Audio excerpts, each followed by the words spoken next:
nindot kayong palandongon nga duna na di ay tay inandam nga balay didto sa langit. Nya ang nangandam gyud og balay para atong puy-an mao gyud ang nagpakatao nga nahimong panday nga mao si Jesus.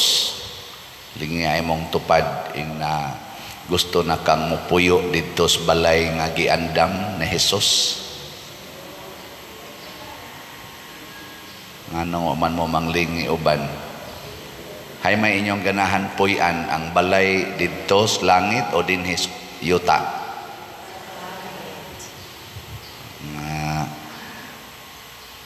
Sa unang pagbasa gibutang dinhi nga natuman kining maong saad kining paghimo sa Ginoo og balay didto sa langit.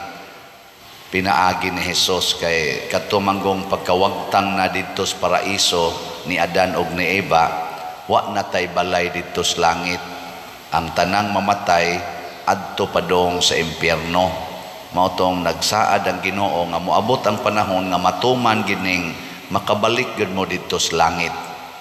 Nya ang naghimo niini mao si Jesus. Pero ang mga Hudiyo nga mao gyoy gisaaran sa Ginoo or mga Israelita, ang piniling katawhan sa Dios, wa muila ni Jesus. Munang gipahinumduman sila sa atong unang pagbasa si San Pablo nga nag-ingon nga ang ang Ginoo nga maoy naghatag og katumanan sa gisaad nga kaluwasan, mao tong inyong gilansang sa krus kay wa mo kaila niya. Ana, usahay manggod kaning paghatag sa Ginoo nato ba sa iya bitawng kaning gitawag na tabang or labi na gining kaluwasan. Usahay dili ta makauyon. Ambot og usahay baka o permanente. Lingiyay mo to pa di kaduha na ganahan baka sa kaning kaluwasan sa Ginoo. Panalitan kanang wa tay bugas, way bugas ba, way makaon. Unsa may atong ganahan, kwarta o kapobre? Kung kita gipapilion ba unsa may wa kay bugas, wa kay kwarta, wa na kay ikapaeskwela sa imong anak, wa na kay ikapalit og maintenance or tambal sa imong masakiton, unsa may imong pangayoon sa Ginoo, kwarta o kapobre? Hoy, na wa na mo katingog. Wow na kadang niya ang kaluwasan ra ba nga gikas Ginoo, ang kakabos mo nang sige sa ingon bulahan mong mga kabos. So wa natay kwarta, wa natay ikapalit, ambot kaning wa natay ikabayad sa tong kontraktor, magpasalamat ta nga kuan kana na ang nahimot ang kabos. Ngano man tungod kay naliwat na ta sa anak sa Dios, sa bugtong anak sa Dios. Matod pa sa atong tubag sa Salmo, unsa to itubag na to? Ikaw ang akong anak, karong adlawa gianak ko ikaw. Sige, ikatulong lingi ing nahimong tupad, anak kas Ginoo ayaw kabalaka. Ina, anak kas Ginoo ayaw kabalaka. Di man kita mabalaka og anak tag usa ka barangay kapitan. Siya okay kena barangay kapitan ang papa na, secure na samot na gyud mahimong mayor. So sayaw kabalaka, mayor ang kuan na ang papa na, samot na gyud mahimong sa taas-taas sa mayor, congressman. Ay kabalaka, taas bang congressman sa mayor? Ay kabalaka, congressman ang mahal na. Ang sa pagitaas sa congressman, Gobernador? Oh, ay kabalaka, gobernador ang papa na. Sa pagilain, sa taas pas gobernador. Senador, ay kabalaka, senador kong papa na. Sa taas pa sa senador. Presidente, samot na yun. Ay kabalaka, naunsa ka diya. Presidente mong papa. Sa pagilabaw sa presidente, ay ibutan ta Ginoo. O di, samot na yun kasi asubalaka, makaginoo imong papa. Ikaw niya, wa na mamibugas, wa na mamikapalit pagkaon, ayaw lagi kabalaka, kay ginoo imong papa. Nana, mo na nga, giandam ni Jesus nga balay, or puloy-anan, tuas langit. Nga naman, tua man dito magpuyo iyang papa. Wa siya magpuyo dinhi, wa siya magandam og balay. Kita mo iporting pangandam og balay dinhi sa kalibutan, kay mura magdi ta gustong puyo dito. Nya unsa may sugo ni Kristo, ingon din siya nga, sunod mo nako, kay ako mao ang dalan. Ingos Tomas, wa man mi kadumdum og asa ng imong lugar nga adtuan, Lord. Ing siya, dali ra kay nang dumdomon, ako mao ang dalan. Sunod lang yun nako. Amo na sila San Vicente Ferrer, sila Pedro Colungsod, Lorenzo Ruiz, kani sila si Bishop Chupilo Camomot ug uban pang mga santos, San Roque, San Isidro Labrador nga atong nailhan. Pulos kini sila naning kamot pagsunod ni Hesus dinhi sa kalibutan. Sige, lain na sang lingi. Ingna imong tupad. Karong adlaw mosunod ka ni Hesus. Ina karon lang adlaw. Kay karon masang adlaw gianak tas Ginoo. Ako bitaw namalandong ko ba nganong gibutang man gid dinhi, karong adlaw gianak ko ikaw. Wa man mo ingon nga kaniadto pa pagkataon ni Hesus gianak ko ikaw. Nganong gibutang majud karong adlaw? Unsa may significance aning pag-indicate nga karong adlaw? Wa mo kibaw? Uy, kasayon ra na sabton. Parehas sa gapos giingon, ang kalan-on namo sa matag adlaw, unsay sumpay na? Ihatag ka namo karong adlaw. Di ba? Pareha sila og kuan, pareha sila og wording. Ang gusto di ay sa Ginoo ba nga kada adlaw i-renew nato ang atong pagkaamgo nga kita anak sa Ginoo. Nga kada adlaw giisip tas Ginoong iyang anak, bisag unsa patak kasalbahis, bisag unsa patak pagkamakasasala, bisag pila pa kabuok atong sayop, kada adlaw gibag-o sa Ginoo ang pag-ingon, ako kang anak nga buangon. Ako kang anak nga buutan. Ako kang anak nga masinupakon. Ako kang anak nga siging duwa ng computer. Ako kang anak nga di na hapit matog kay siging sa may laing buhaton.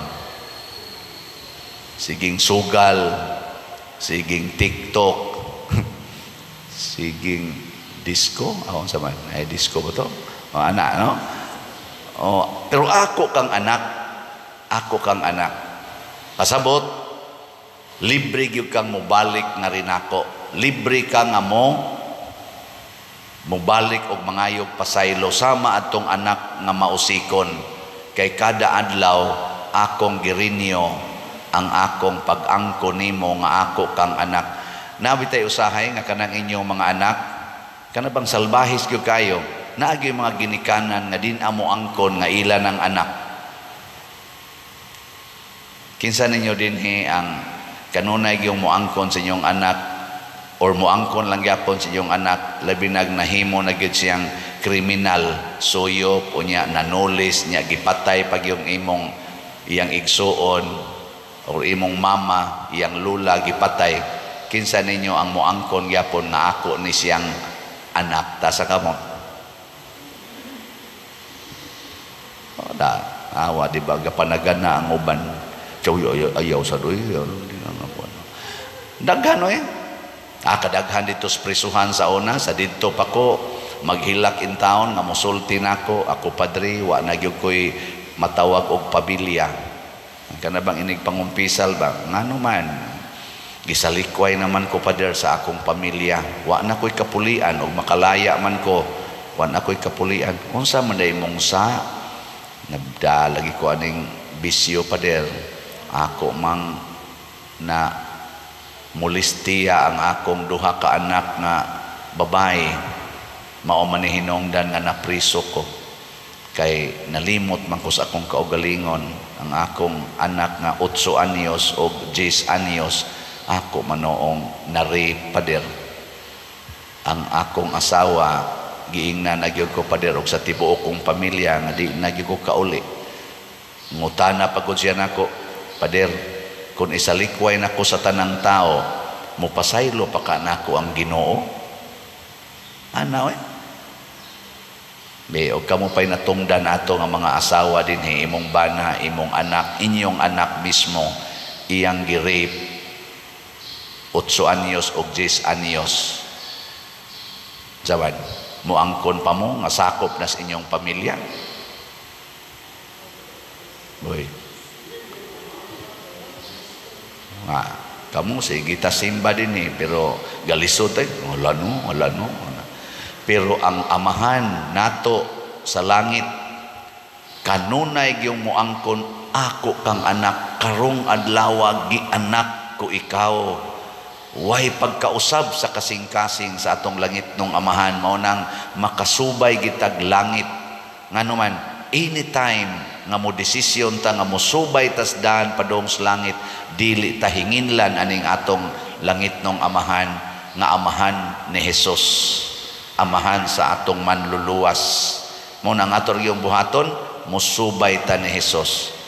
Unsa may mga basic nga kinabuhi nga atong puy-an. Una, kana yung kinabuhi sa kakabos. Biyai ang tanan nga niya aning kalibutana. Kay tuay giandam nga bahandi nga tuas langit. Dinhis kalibutan, ayaw yung kawili anang kwarta. Na ay mga balita karon nga purti kunong ilngiga aning gipanggamit sa Israel nga mga kaning fighting jets inana na say additional nila kuno nga order gikan sa Amerika ba to dito gikan mo worth of $3 billion para lang yun ipatay ba sa kontra.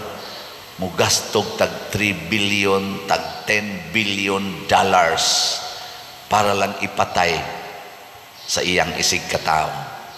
Maka-imagine ta na kung ang kanang usa ka fighting jet nga mo kantidad siguro mga 1 billion ba na dollars og ipalit lang ka nag-slot, i-convert na natog peso. That is about ang $1 billion, maabot siguro nag mga 50 billion pesos. Imagine na 50 billion atong gastuon din sa Pilipinas para sa mga infrastructures, tabang sa mga kabos, himo aning mga irrigations, himo anang farm to market roads, kadako kag agi ana. Pero ipalit lang nila og fighting jet aron ipatay sa ilang kontra niya. Tirahan sa nas kontra, usahay mapulpog ra sad na siya. Mura ra sad nag-abo ikahuman. Pero billions na. Wapay labot sa mga rockets nga gidaan na kanang mga pertisan mahala ng usa ka rocket magdaan nagtagunom tagpito ka rockets nga ilas ang bomba dito padong sa ilang kontra. Purting mahala ng galupad usa ka buok fighting jet. Oy, para lang ipatay. Mauna kay tungod man na sa atong pangambisyon na madato gyud ta. Inig kadato na nato, protektahan na nato ang atong pagkadato, maghimo na tagdaghang mga armas, unya maggubat na ta kay nagsige na tagprotektar og nag-inilugay na tas atong bahandi dinis kalibutan, muagi rata dinhing tanan tuay gapaabot nga bahandi didto. Ngilingay mong tupad ina okay ra nimo maggubat na ron, ina okay ra nimo inayag duka-duka diha basig bukalit rog ulbo ang atong palibot. Wa man ta kahibaw ron pare atong nahitabos Israel gani kalit nagbuto-buto, purti na di ang daghanang giatake nila nga mga missile, purting patay nya diha na di ay ang kuan katubang October 7 ba to nga tragedy nila, mao na rong nibaws pod sila, kalit ka istanan ana wa ta kahibaw sad pila ray tira ng missile nga kalit ra nag-abot pare atong Pearl Harbor god nga gibombahan sa Japan. Dito pumuntoy nagdit-dit gato mga Air Force kalit nagbuto-buto, wa takibaw kalit ang tarong kamatay. Pero ayaw kabalaka musubay na ta sa dalan, ang dalan sa kakabos. Ikaduha, ang dalan sa pag-antos. Kining pag-antos, pag inantosay ta, antuson gyud natog palit og slat, antuson natog pasaylo ang atong isig katawo, antuson nato pagpaambit sa atong bahandi ngadto sa atong isig katawo. Og ang nindot sad kaayong kinabuhi ni Hesus kanang makanunayong pag-ampo, constant daily prayer. Muna kamong sigig simba dinhi, pwede namong maigo sa mga racket. Labi na gyud og sige mog simba dinhi nya wa gyud moy attachment sa mga butang o mga tao sa kalibutan, nya sige mong antos sa mga kuyog ninyo sa kinabuhi, kana congratulations. Di ba? Gabi ang mga nagkuag kandila, na maligyag kandila, o gahapon na ito, ingon dahin ko, sige ingon, kadungog kong istorya ba nga, wa man kay mihalin, oy, onya, kana ganing, lisod pa mianig, unsay among iplitig balik, gara-gara dahin ko, ingon dahin ko, tagae sila o kuan na to, tanaw na ko, mga 15 raman kabuok diha, palibot na ko, tagae o kanang kuan, bugas, usa ka kanang 5 kilo nga packed rice o 200, ilista lang, pagkataod-taoran ibalik man si Kikay, pader 50 kabuk ang nagpalista, napakunoy kaming nako kuhaan na ng bugas. Patay sa tani hurot pasang bugas wa na minutay malungag amin nako 15 ra kabuok ni daghan magmaayo ni abot 50 pila ka hatagan final daghan naman kaayo.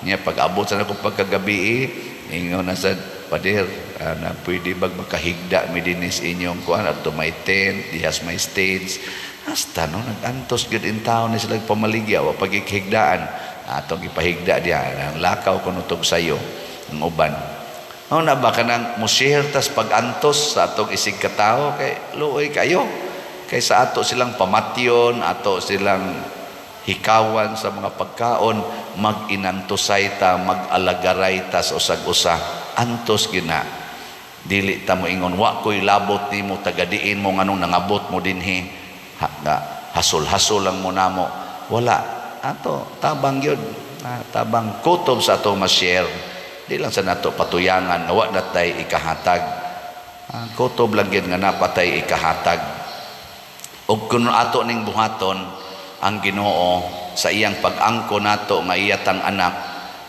makaangkon sa taniya nga ato siyang amahan ug ihatag sa niya ang mga butang nga makapalambo sa atong pagtuo. Muna ako madasigon kay kung magsigig baligya aning slat bisan paghinay atong halin basta lang naalagay halin mudaghan naman sa nigkalit no amo na kamusan nga naminaw karon gusto sa mong mahimong anak sa Ginoo usa na ni ana ang pagpalit og slat kay ang kinabuhi nato dinhi sa parokya o sa simbahan mao man gini ang tinuod nga kinabuhi nga nagdagan padung adtos langit ni aman dinhi ang atong Ginoo sentro man dinhi ang dalan ang kamatuoran ug ang kinabuhi.